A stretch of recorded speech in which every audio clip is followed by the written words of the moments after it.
오늘 하나님께서 우리에게 주신 하나님의 말씀은 여호수아 5장 1절부터 9절까지입니다. 그 중에 2절만 함께 읽도록 합니다. 여호수아 5장 1절부터 9절까지 그 중에서 2절만 함께 받들어 읽습니다. 준비 시작. 그때에 여호와께서 여호수아에게 이르시되 너는 부싯돌로 칼을 만들어 이스라엘 자손에게 다시 할례를 행하라 하시매. 아멘.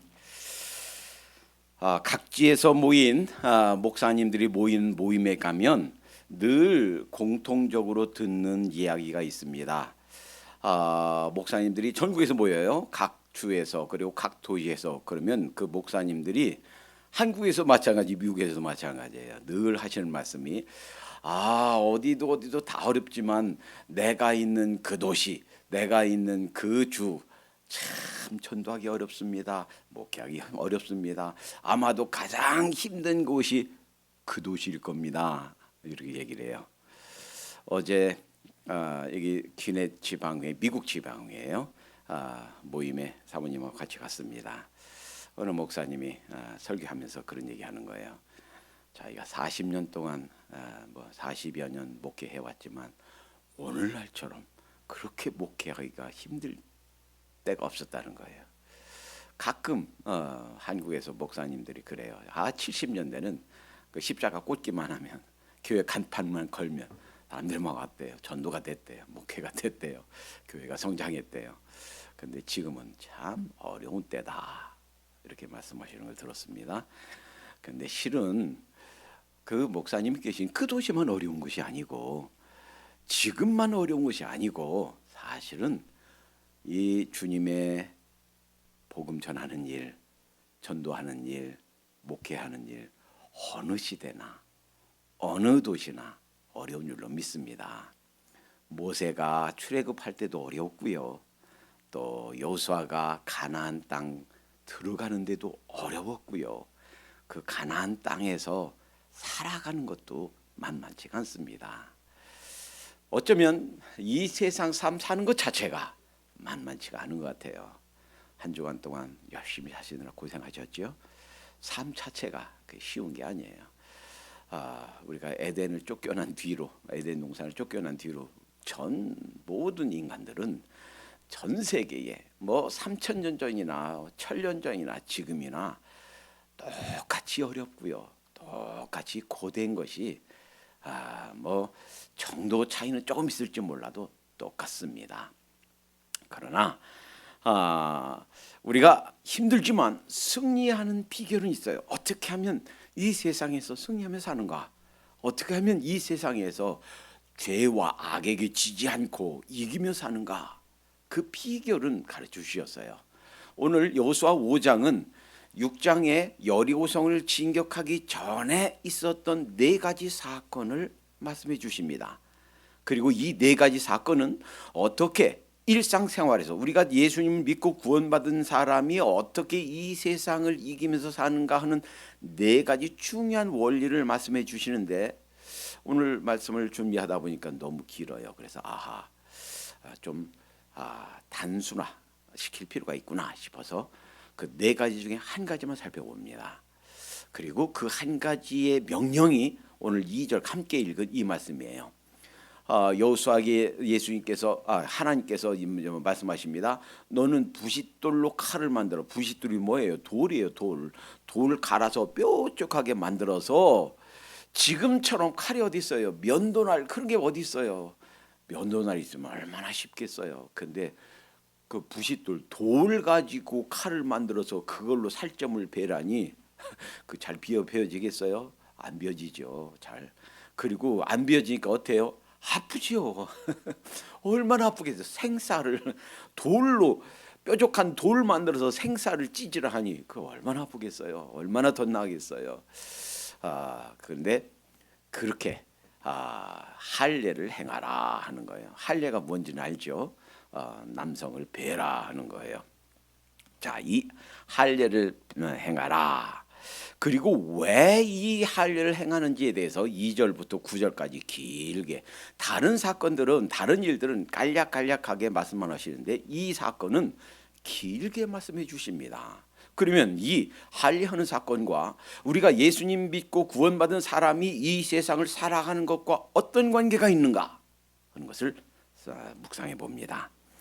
할례는 창세기 17장에서 하나님께서 아브라함에게 주신 언약, 내가 너로 인하여 하나님의 백성 만들겠다라는 언약을 주시면서 하나님의 백성인 표시가 뭔가? 남성을 베어라, 살가죽을 베어라라는 거예요. 할례를 행하라 하는 거예요. 그래서 그 말씀 듣고 아브라함 본인부터 시작해서 자기 가솔들, 남성들은 다 남성을 베었습니다. 그리고 이후에 태어난 모든 남자들은 그 할례를 행하라. 이것이 하나님의 백성된 표시다라는 거예요. 히틀러가 유태인들 학살하면서 이 사람이 유태인인지 이스라엘 사람인지 아닌지 확인은 간단했다 그러죠. 아랫돌에 확 벗겨보면 알아요. 그러면 이 사람이 이스라엘인지 아닌지 이스라엘 사람인지 그렇게 해서 이스라엘 사람 죽였다고 그러죠.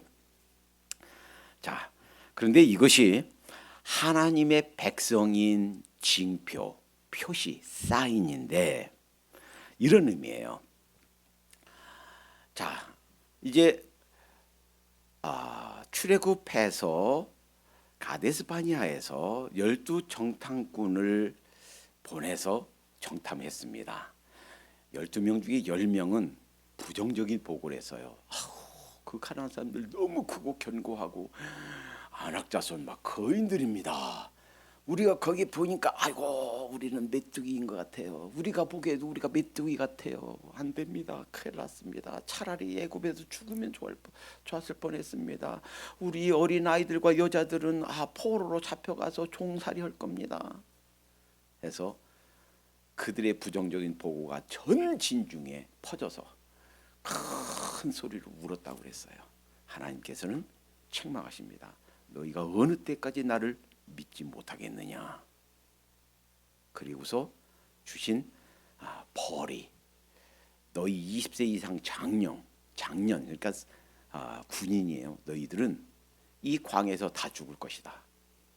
그리고 20세 이하 전쟁할 수 없었던 여자들 그리고 청소년들 어린아이들 광야에서 태어난 사람들 그 사람들이 들어갈 것이다.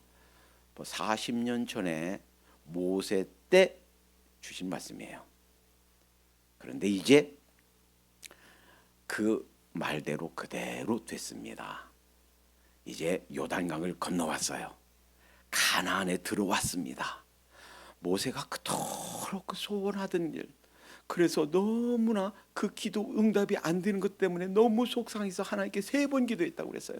하나님, 저 가나안 땅 저도 들어가게 주세요. 하나님께서 모세에게 말씀하십니다. 더 이상 기도하지 말아라. 내가 안 된다고 했지. 더 이상 기도하지 마. 그래서 결국 포기하고 못 들어갔어요. 모세조차도 못 들어간 그 땅을, 그 요단강을 건너서 가나안 땅을 밟았습니다. 40년 만에 모세에게 준 약속이 성취되는 순간입니다. 아브라함에게 준 약속이 500년 만에 성취된 순간이에요. 그런데 이 가나안에서 태어난 아이들, 이들에게 할례를 행할 수 있는 기회가 없었어요. 그러니까 실제로는 할례하지 않은 무할례자가 됐던 거예요. 그러니까 하나님께서 그들에게 할례를 행하라 라고 주신 말씀이에요. 너희가 하나님의 백성이다, 너희는 내 것이다 라고 하는 징표로, 사인으로 할례를 행하라 하신 거예요. 그런데 문제는 그 시간과 장소가 문제입니다. 한번 생각해 보세요. 그때 이 때가 문제예요. 그 때가 언젠가 하면 이 5장 바로 전에 지난주 살펴본 4장 19절에 정월 10일에 그랬어요. 정월 10일. 그러니까 정월 1월 14일이 6월절이에요. 6월절 4일 전이에요. 그러니까 4일 못 미치는 딱 40년 되는 날입니다. 그때 이제 요단강을 건넜고 그리고 이제 6월절을 앞두고 있는 상태에서 한번 생각해 보세요. 자, 이 40년 뒤에 이 가나안 들어와서 여리고성을 목전에 두고 이 시간에 할 일을 행하라 하는 것은 이런 의미가 있어요. 하나님께서 다른 말씀 설명은 없지만 할 일을 행하라 하는 말씀 속에 이런 의미가 있어요. 그거 봐라. 모세를 통해서 주었던 언약, 가나안 땅을 너희에게 주겠다는 언약 성취되지 않느냐? 500년 전에 아브라함에게 주셨고 그 아들 이삭에게, 그 아들 야곱에게, 그리고 그 12아들에게 계속해서 확인시켜 주셨고 다시 주셨던 하나님의 언약이 500년 만에 그 언약이 이루어지는 것이 아니냐 하는 거예요. 그 언약이 성취되는 것이 아니냐 하는 것을 하나님께서 보여주시는 겁니다. 또 하나가 있어요. 이 할 일을 행하라 하는 의미에는 40년 전 이스라엘 사람들 대표, 각 지파 중에 대표자가 정탐했을 때 10명이 안 된다, 갈 수 없다, 우리는 스스로 보기에도 메뚜기 같다 라고 해서 부정적인 것을 보고 두려움 때문에 그 문제보다 더 큰 하나님을 보지 못하고 하나님의 크고 의로운 오른손, 하나님의 강대하심 그걸 보지 못하고 현실에 닥친 문제만 보고 두려워하고 벌벌 떨고 걱정하고 원망하고 불평했던 이 사람들, 그러나 하나님의 일하심은 이와 다르다. 너희들이 보는 현실을 보는 그 눈과는 다르다. 이것을 강력한 음성으로 들려주시고 있는 줄로 믿습니다. 그래서 민수기 13장에서 이들이 문제만 보고 두려워했던, 그래서 이 광야를 40년간 방황하고 결국은 광야에서 엎드러 죽게 된 이들, 그러나 하나님께서는 그 문제보다 더 크다. 우리가 닥치는 현실의 문제, 어려움, 내가 정말 가슴 아파하고 내 눈에 눈물 나게 하고 참 어쩌지, 방법이 없는데, 길이 없어, 어쩌지 라고 하는 그 문제보다도 더 크신 분이 우리 주님이시다 하는 것을 보여주고 계신 줄로 믿습니다. 여러분, 하나님께서 우리에게 약속해 주셨어요. 예수 그리스도를 믿는 자 구원을 받게 될 것이다. 그리고 성령님을 우리에게 보증금으로, 우리가 집 살 때 다운 페이먼트 하죠. 어떤 사람은 3%만 하고서 사는 사람이 있고 어떤 데는 15%, 20%, 35% 다운하고 집을 사요. 자, 그 다운 페이먼트이 뭐냐? 성령님이다라는 거예요. 우리 구원의 보증으로, 우리 구원의 다운 페이먼트로 주신 것이 성령님이다라는 거예요. 언제까지? 이 세상 다 살고 이 세상 떠나서 주님 품에 갈 때까지 우리와 함께 하시고 우리를 지키시고, 집 살 때 그 집의 소유권을 보장해 주는 것이 다운 페이먼트이듯이 우리들의 구원을 보증해 주신 분이 성령님이시다라는 거예요. 자, 이기게 해 주실 줄로 믿습니다. 우리 구원을 보증해 주신 분이 성령님이신 줄로 믿습니다. 이제 이 세상 살다가 앞서거니 뒤서거니 우리 이 세상 떠날 거예요. 여러분, 끝까지 이 세상 떠난 순간까지 두려워하지 마십시다. 성령님이 우리와 함께 하십니다. 성령님이 도와주십니다. 성령님이 우리를 위해 싸워주십니다. 온갖 보이는 싸움, 보이지 않는 싸움, 이런 갖가지 어려움과 전쟁 속에서 우리가 날마다 닥치는 이런 보이지 않는 싸움 속에서 성령님이 우리와 함께 하시고 싸워주실 줄로 믿습니다. 이제 우리가 주님 품에 가걸랑 기억하십시다. 그래, 눈빛불 교회에서 그렇게 배운 말씀, 정말이구나, 나 여기 와 있네, 기뻐하십시다. 그리고 그곳에서 함께 만나걸랑. 여기서는 여성분들 함께 포옹 못해요. 왜냐면 남자하고 여자끼리 포옹 못 하잖아요. 그곳에서랑 마음껏 포옹하고 기뻐하십시다. 여기 왔네, 주님 품에 왔네. 예수님 만나면 예수님 안에서 그 천국에 가서 만났을 때 여기서 이렇게 예배드리고 함께 헌신하고 함께 고생하고 함께 울고 함께 기도했던 거, 그때 추억처럼 얘기하면서 기뻐하고 즐거움을 나눌 수 있도록 하십시다. 하나님께 약속을 지키십니다. 언제까지? 이 세상 끝날까지 약속을 지키십니다. 봐라, 내가 약속 지키지 않냐 하는 것을 그림처럼 그 할 일 행하라 하면서 보여주시는 거예요. 약속을 나는 지킨다. 나는 그저 빈말하지 않는다. 약속이 있으면 반드시 지킨다 하는 것을 보여주신 줄로 믿습니다. 근데 또 하나 문제가 있어요. 때도 문제가 있고, 왜 하필 그때냐? 그 직전에 이 베는 것은요, 베는 것은 피가 나잖아요.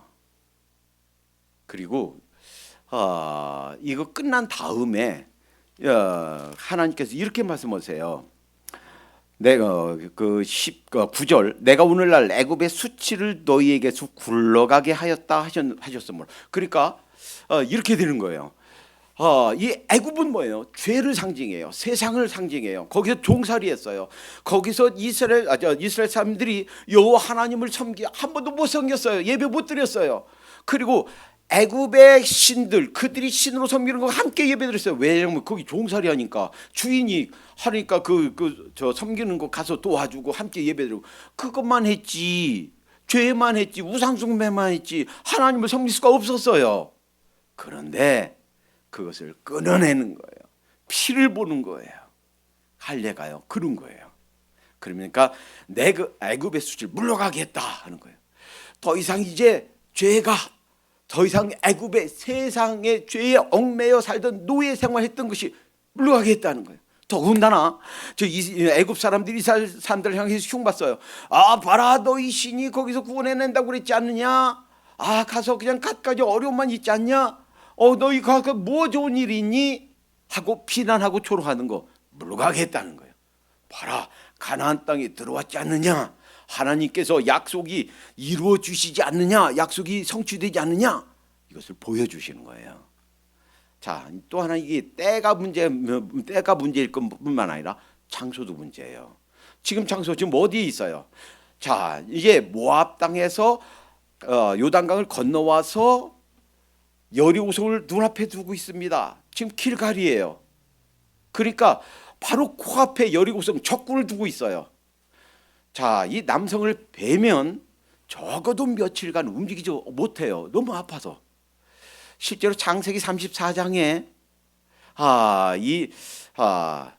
동생이 어려움을 당했을 때 세겜 사람들에게 얘기했어요. 우리는 무할례인 사람과 함께 통역하고 혼인관계 맺지 않습니다. 할례 행하세요. 그러면 우리 동생도 딸로 며느리를 주고 서로 통역하고 하겠습니다 하고서 남성들이 다 할례를 받았어요.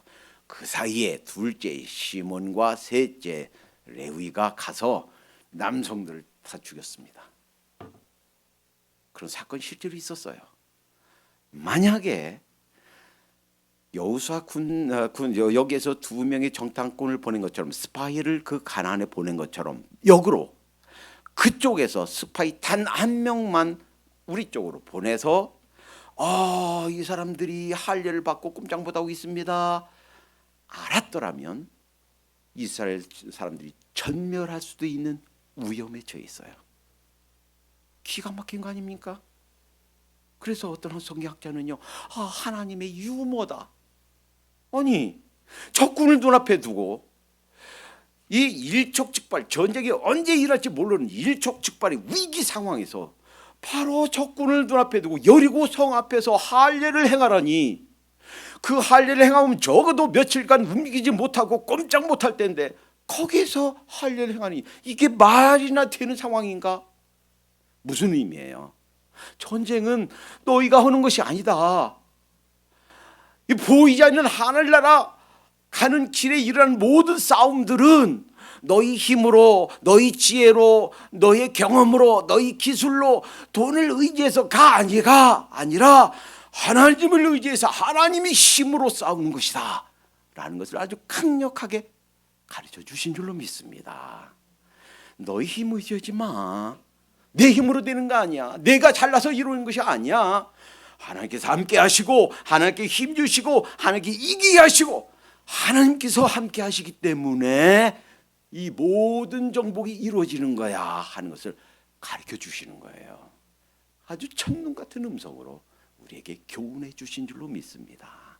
거기에서 그러니까 때와 장소가 그렇구나. 너희 힘 의지하지 말고 하나님 의지하며 살아라. 이렇게 교훈해 주시는 거예요. 자, 문제는 그것입니다. 그러면 그것이 의미가 무엇인가? 이 할례를 행하는 의미가 구약에서는 하나님의 백성된 표시예요.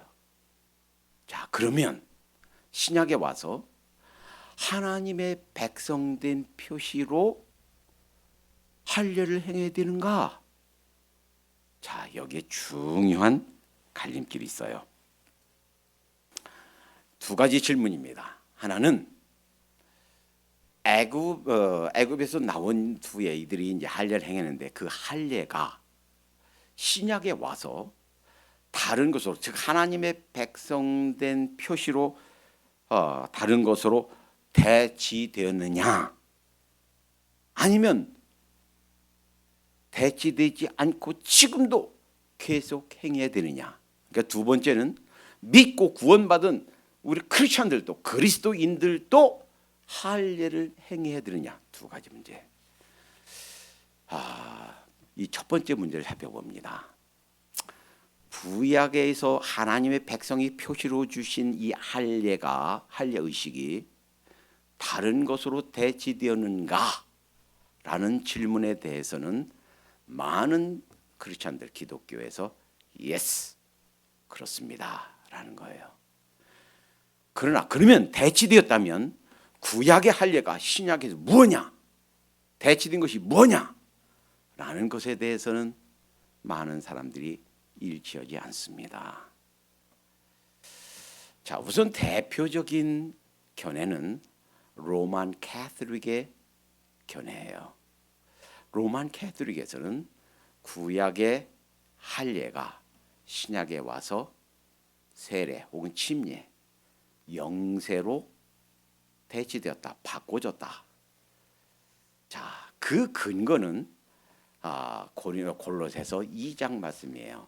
이게 스틱된이 좀 더 움직여 주시겠어요? 골로새서 2장에 이렇게 말씀이 있습니다. 그 안에서 너희가 손으로 하지 아니한 할례를 받았으니 곧 육적 몸을 벗는 것이요 그리스도의 할례니라 했는데, 예, 감사합니다. 자, 다시 한번 제가 읽어볼게요. 또 그 안에서 너희가 손으로 아니한 할례. 여러분, 이 할례는 손으로 아니한 할례는 구약에 있는 할례가 아니에요. 너희가 손으로 하지 아니한 할례를 받았으니 곧 육적 몸을 벗는 것이요 그리스도의 할례니라. 그리스도의 할례. 그런데 여기까지만 하면 문제가 아닌데 그 뒤에 12절을 곧 바로 다음에 골로새서 2장 12절에 이렇게 말씀했어요. 너희가 침례로 그리스도와 함께 장사한 바 되고 또 죽은 자를 가운데서 그를 일으키신 하나님의 역사를 믿음으로 말미암아 그 안에서 함께 일으키심을 받았느니라. 침례와 연결해서 설명해요. 근데 사실은 이것이 별개입니다. 근데 이것을 같은 것으로 해석해요. 그러니까 봐라, 할례가 침례로 대치되었다라는 거예요. 그래서 지금도 로만 캐톨릭에서는 그 사람이 침례 받는 사람이 예수를 믿든 안 믿든 상관없이, 침례 베푸는 사람이 뭐 성도든 불신자든 상관없이 침례를 행하면, 영세를 행하면 그 영세 자체가 효력을 발휘해서 구원받는다, 이렇게 가르칩니다.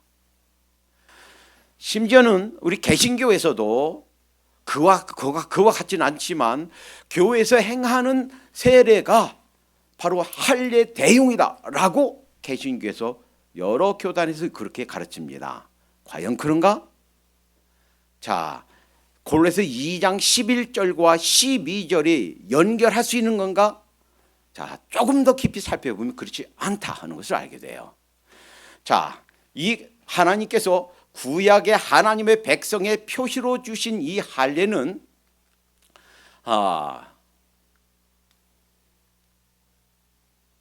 벌써 예레미야서에서 할례에 대해서 이렇게 말씀하십니다. 같이 읽어볼까요? 시작. 너희는 스스로 할례를 행하여 너희 마음 가죽을 베고 나 여호와께 속해라. 자, 보세요. 스스로 할례를 행하라. 그러니까 이것은 육체의 표피를 베는 할례가 아니에요. 너희 마음의 가죽을 베라는 거예요. 마음의 가죽 뭐를 의미해요? 하나님 잘못했어요. 제가 죄인입니다. 하나님 앞에 특죄했어요. 그 마음에 통회하는 마음이에요. 하나님 두 손 들고 하나님께 항복합니다 라고 하는 하나님에 대한 항복을, 내 자신을 버리는, 내려놓는 통회를 얘기해요. 회개를 얘기해요. 자복하는 것을 얘기해요. 내 마음을 찢는 것. 그러니까 가죽을 베는데 그 마음 가죽을 베란 얘기예요. 자, 그뿐만이 아닙니다. 자, 로마서 2장 28절 29절 같이 읽겠습니다. 시작. 대저 표면적 유대인이 아니요 표면적 육신의 할례가 아니라 오직 이면적 유대인이며 할례는 마음에 할지니. 잘 보세요. 이거 이런 말이에요. 대저 표면적 유대인이, 그러니까 표피를 뱉다고 할례를 했다고 유대인이 하나님의 백성이 아니란 얘기예요. 표면적 유대인, 이때 두 번째 유대인은 하나님의 백성이에요. 표면적, 혈통적 할례 행했다고 하나님의 백성이 아니고, 표면적 육신 할례, 그 표피 벤 것이 하나님의 표시가 아니라, 이 할례가 즉 하나님의 백성된 표시가 아니라, 하나님의 백성된 표시는 그 할례가 아니라 오직 이면적 유대인, 마음에 행한 할례, 이면적 마음으로, 그 마음으로 내가 죄인이구나, 하나님 용서해 주세요 라고 회개하는 마음으로 주님께 나가서 주님이 십자가에서 날 위해 돌아가셨음을 믿습니다 라고 그 믿음을 고백하는 사람, 그 이면적 유대인인 거, 참 하나님의 백성이고, 할례는 마음에 해라. 마음의 할례, 즉 마음에 통회하는 마음으로 죄를 자백하고 예수님을 믿는 것, 이것이 참 하나님의 백성된 표다. 이것을 가르쳐 주신 줄 믿습니다. 그러니까 골로새서 2장 11절과 12절은 별개예요. 11절을 바르게 이해해야 돼요. 11절에서 말씀하시는 할례는 무엇인가? 마음의 할례, 마음의 가죽을 베는 것, 이것을 말씀하신단 말이에요. 자, 그 다음 이 말씀을, 자 이제 이 말씀과 연결해야 돼요. 골로새 2장 11절, 또 그 안에서 너희가 손으로 하지 아니한 할례, 손으로 하지 아니한 할례, 그것은 우리 몸에 하는 육체에 하는 것을 의미하지 않아요. 세례 의식을 의미하지 않아요. 무엇을 말해요? 손으로 하지 아니한 할례. 자, 그래서 로마서 10장 9절 10절 같이 읽겠습니다. 시작. 내가 만일 내 입으로 예수를 주로 시인하며 또 하나님께서 그를 죽은 자 가운데서 살리신 것을 내 마음에 믿으면 구원을 얻으리니, 사람이 마음으로 믿어 의에 이르고 입으로 시인하여 구원에 이르느니라. 그러니까 구약에서 할례가 하나님의 백성된 표시였다면, 신약에서 구원받은 표시, 하나님의 백성된 증거, 하나님의 새 백성인 사인이 무엇인가?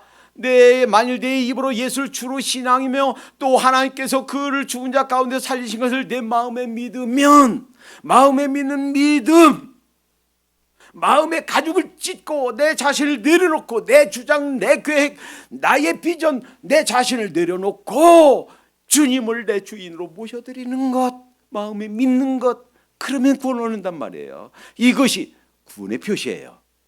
그렇다면 구약에는 할례가 뭐예요? 신약에 와서 구원받는 표? 믿음이에요. 통회하는 거예요. 마음의 가죽을 찢는 거예요. 그래서 입으로 신하여 구원에 이르는 줄로 믿습니다. 그러니까 혹시라도 이 설교를 듣는 혹시 목회자분들, 성경을 가르치는 분들 계시다면, 지금까지 여러분들이 잘못 가르치셨다면 여러분의 가르침을 수정하시기 바랍니다.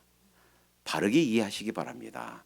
신약에서 하나님의 백성된 표가 세례가 침례가 아닙니다. 영세가 아닙니다. 그것은 하나님 백성된 표 할례가 대신하는 것이 있다면 그것은 회개요, 믿음, 마음의 가죽을 베는 것, 마음의 할례를 의미합니다. 자, 이제 또 하나. 그러면 예수님 믿는 사람들도 할례를 받아야 되는가? 이것이 역사상 2000년 교회 역사상에서 첫 번째 세계 종교 회의가 열렸던 이유예요. 자, 다 같이 찾아보겠습니다. 사도행전 15장 다 같이 여러분 성경을 찾아봐요. 사도행전 15장 이것 때문에 초대교회 때 아주 떠들썩한 문제가 되었어요. 과연 구약의 의식을 지킬 것이냐, 지켜야 되느냐? 이 문제가 적은 문제가 아니었습니다. 15장 1절 제가 읽습니다. 어떤 사람들이 유대로부터 내려와서 형제들을 가르치되 너희가 모세의 법대로 할례를 받지 아니하면 능히 구원을 얻지 못하리라. 어떤 사람이 그렇게 가르친단 말이에요. 좋습니다. 예수님 보혈 믿어야 됩니다. 십자가 믿어야 됩니다. 이것이 우리의 구원입니다. 예수님의 보혈, 예수님 십자가 우리 대속으로 나를 대신해서 돌아가신 희생제물로 돌아가신 예수님을 믿어야 됩니다. 그러나 그럼에도 불구하고 할례를 받아야 됩니다. 왜? 할례가 하나님 백성된 표시니까. 이것이 구약에서 창세기 17장에서 주신 하나님의 언약의 표시고 그 이후로 계속해서 주신 하나님의 명령이기 때문입니다. 이렇게 초대교회 지도자 중에 어떤 사람이 가르쳤어요. 그 때문에 모였습니다. 그래서 2절 바울과 바나바와 저희 사이에 적지 아니한 다툼과 변론이 일어나는지라 형제들이 이 문제에 대하여 바울과 바나바와 그 중에 몇 사람을 예루살렘의 사도와 장로들에게 보내기로 작정하니라. 자, 그래서 대표자로 이들을 보냈어요. 자, 바울과 바나바를. 자, 그래서 6절 보세요. 사도와 장로들이 이 일을 의논하러 모여. 여기 나오는 장로들은 목회자들입니다. 사도와 목회자들이 모였어요. 그러니까 세계 종교 지도자들, 세계 종교 회의가 열린 거예요. 자, 7절 많은 변론이 있은 후에 베드로가 일어나 말하되 형제들아 너희도 알거니와 하나님이 이방인들로 내 입에서 복음의 말씀을 들어 믿게 하시려고 오래전부터 너희 가운데서 나를 택하시고. 자, 여기를 보세요. 자, 이제 베드로가 일어나서 얘기합니다. 여러분들도 아시지 않습니까? 이방인들에게 복음을 듣게 하려고 나를 택하셨습니다. 여러분 기억하시죠? 사도행전 10장에 어떤 일이 있었는지 고넬료 사건이 있었죠. 하나님께서 이 베드로에게도 환상 보여주시고 고넬료에게도 환상 보내주셔서 가서 먹지 못하는 부정한 집순 잡아 먹어라. 아이고 저는 부정한 집순 안 먹는데요. 하나님께서 내가 괜찮다고 먹으라는데 왜 네가 부정타고 하느냐? 3번이나 똑같은 꿈을 보여주셨어요. 그리고 고넬료에게는 가서 초청해서 말씀을 들어라. 그래서는 가봤더니 거기 있어요. 그래서 베드로 초청해서 말씀을 듣습니다. 자, 말씀 듣는 도중에 그 이전에는 안수할 때 성령이 임했지만 안수함으로 성령 받는다. 지금도 로만 캐톨릭에서 안수함으로 성령 받는다. 견진예 이것이 아니다라는 사실을 보여주기 위해서 안수하지 않았는데도 말씀을 전하는데도 성령이 임했어요. 그러니까 이방인들에게 구원이 임하는 것, 성령님이 임하는 것을 자기가 경험했어요. 자기가 직접 확인했어요. 경험했어요. 자, 그것을 얘기하는 거예요. 보세요. 이방인들에게도 구원이 임하지 않습니까? 예수님을 믿고 예수님의 보혈을 받아들이면 구원받지 않습니까? 하나님의 백성이 되지 않습니까? 그러니까 9절 믿음으로 저희 마음을 깨끗이 하사 저희나 우리나 분간치 아니하시느니라. 그 믿음이 바로 구원받는 거 아닙니까? 믿음이 바로 할례를 대신한 하나님의 백성된 표가 아닙니까? 분간치 한다니까 차별하지 않느냐는 얘기예요. 하나님께서는 유대인이나 이방인이나 그리스도의 보혈을 믿는 누구나가 구원받는데 여기에 차별함이 없다라고 하는 것을 얘기합니다. 11절 다시 한번 얘기합니다. 우리가 저희와 동일하게 주 예수의 은혜로 구원받는 줄을 믿노라. 구원받는 데는 다른 것 필요 없다. 할례 받을 필요가 없다. 믿음이 만족하다. 그 믿음이 바로 할례의 태용이다. 대치물이다. 신약에 와서 구원받는 표는 믿음이다. 다시 한번 점 찍어줍니다. 그리고 나서 안디옥에서 온 바나바와 바울이 얘기합니다. 안디옥은요, 당시에 로마 그 큰 제국에서 세 번째로 큰 로마 제국의 큰 도시였어요. 이방인 도시예요. 이방인 교회가 첫 번째로 세워진 곳입니다. 이방인들에 의해서 이방인 선교가 이루어진 첫 번째, 세계 선교가 첫 번째 이루어진 곳이에요. 거기에서 이방인들이 어떻게 구원받는가? 다른 할례가 없는 사람들이 할례 받아서가 아니라 예수님을 믿어 성령님 받고 구원받는 것을 직접 체험하고 얘기했어요.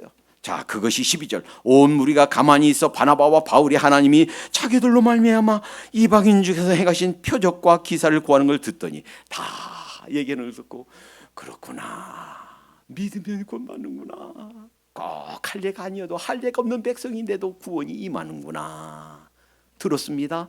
자, 이제서 또 한 사람이 나타납니다. 13절. 말을 마침에 야고보가 대답하여 가로되, 야고보는요 예수님의 친동생이었어요.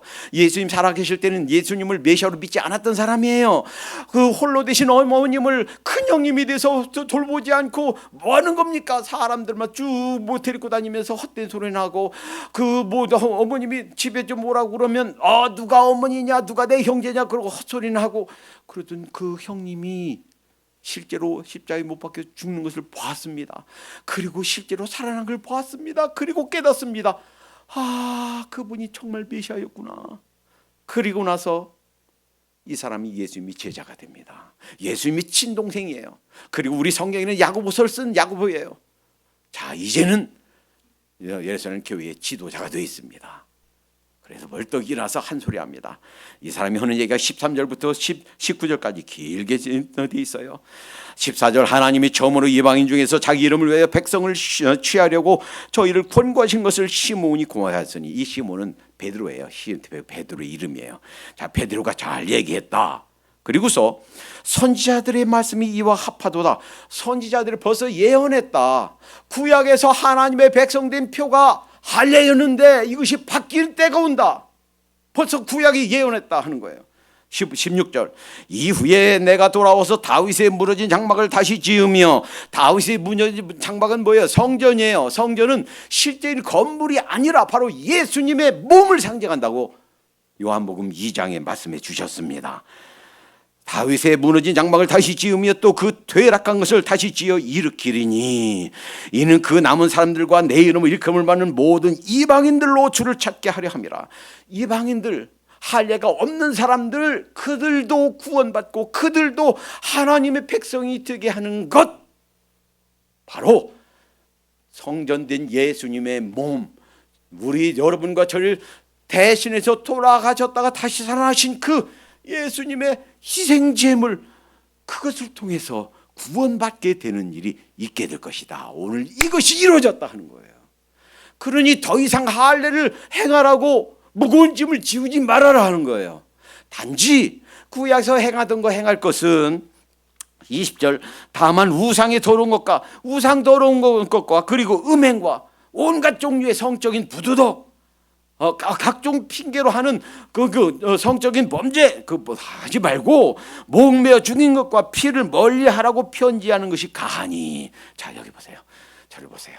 자, 이제 많은 논의가 있었고 이 말 저 말, 자, 이제 할례를 그리스도인도 받아야 된다라고 주장하는 그럴듯한 성경의 여러 증거들을 대면서 하는 그럴듯한 주장들을 베드로가 딱 와서 참된 복음은 그것이 아니다 라고 얘기합니다. 정말로 할례를 안 받았는데도 구원받는 많은 사람이 있습니다. 안디옥에서 있었습니다 하는 걸 바울과 바나바가 증언했지요. 그리고 나서 야고보, 예수님의 친동생 야고보가 딱 일어나서 정리해 주니까 이걸로 딱 편결이 됐어요. 이것으로 바른 복음이 섰습니다. 우리가 따라야 될 2000년 후에 지금 우리가 따라야 될 바른 복음은 이거예요. 할례가 세례가 아니고, 할례가 침례가 아니고, 침례 받아서 구원받는 게 아니고, 그 마음속에 예수를 믿음으로 구원받게 되는 것, 참된 가르침인 줄로 믿습니다. 많은 교회에서, 개신교에서도 정통교에서도 잘못 가르치고 있다면 우리 생각을 바른 말씀으로 바뀌어야 될 줄로 믿습니다. 여러분 생각하십시다. 하나님께서 할례를 행하라 하는 음성 속에 봐라, 나는 약속을 지킨다, 내가 너를 위해서 싸운다, 내가 바로 적군들 앞에서 꼼짝 못하고 할례를 행하라 하는 것은 너희가 싸우는 싸움이 아니고 내가 대신 싸우는 싸움이다. 내가 너를 지킨다. 나의 의로운 오른손으로 너를 붙들리라 하는 말씀을 천둥같이 우리에게 들려주신 줄로 믿습니다. 기도합니다. 사랑의 하나님, 감사합니다. 이 세상이 힘들고 어렵고 갖가지 크고 작은 문제로 저희들 한숨과 눈물이 그칠 날이 없지만, 그러나 하나님께서 우리에게 약속을 지키시고 우리를 지키시고 보호하시며 끝까지 우리를 향하여 우리를 대신해서 싸우시는 줄로 믿습니다. 남은 생에 어떤 힘들고 어려운 일이 있더라도 하나님 기뻐하며 감사하며 즐거워하며 가렵니다. 주님 품에서 다시 만나게 될 때, 이 약속이 참되고 진실되었구나. 주님 품에서 함께 대화 나누며 기뻐할 수 있도록 인도해 주시옵소서. 이 세상 살면서 아무리 힘들고 어려운 일이 우리에게 닥친다 할지라도 흔들리지 않는 믿음으로 주님의 이 약속 바라보면서 즐겁게 이 어려움들을 이길 수 있도록 인도해 주시옵소서. 예수님의 이름으로 기도하옵나이다. 아멘.